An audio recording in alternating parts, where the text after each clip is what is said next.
Yan ang ginagawa ni Al. Shrinking ang tawag dyan. Ako ang master niyan. Master na master ka yan eh. Hindi kita eh. Ako nagturo sa kanila kung paano mag-shrinking. Yung ganyang yari, yan. Meron pa yan dito, ginaganyan lang yan ng konti. Okay na yan.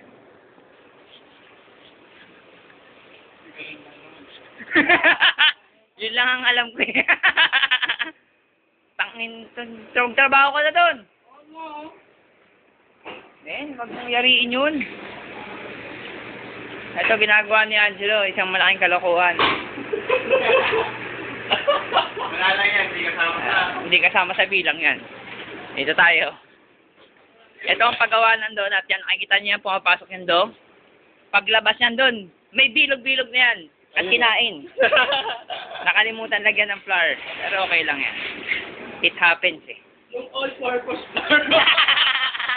Para secret yan ah. Hindi yun all-purpose ah. Dusting flour. Maduling isa kahanap. Ito ang ginagawa ni Angelo is munchkins. Yan yung munchkins. Munchkins lang. Parang, ano yan, parang tae. Pero hindi yan tae. Parang isang angal sa akin na nakalusang sa ulap at nakangiti. Ganun lang yan. Simple. Ilan yan? 45? Binilang mo na? Yup. 45 yan. Ibaba mo na yan. Sausaw.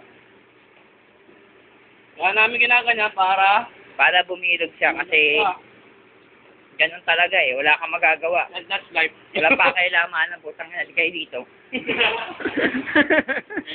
Kayo gumawa. Ayan yung mga rings. Yan tatawag. Yan ang yeast ring. And yung donut challenge. Yeast ring. Hindi naman meron sa'yo ni marunong gumawa ng donut, pero kami, donut challenge. Challenge daw. Man, challenge. Yung mga nasa gitna niyan, nagaganyan to. Ito yung machine. Yan. Yung nilalagyan ng filling sa atin.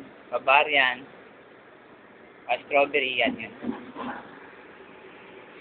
Yan yung ginagawa dyan. Ito yung mga rings. Na tinatawag. Yung mga kakalala namin, huwag na kayo kakain ng donut ulit. Bakit naman? Makikita nyo kung paano namin ginagawa ng donut dito. Oy, hindi totoo yan, men. Hindi totoo yan. O, sige, next time ulit, ha. Maglilinis pa ako, eh.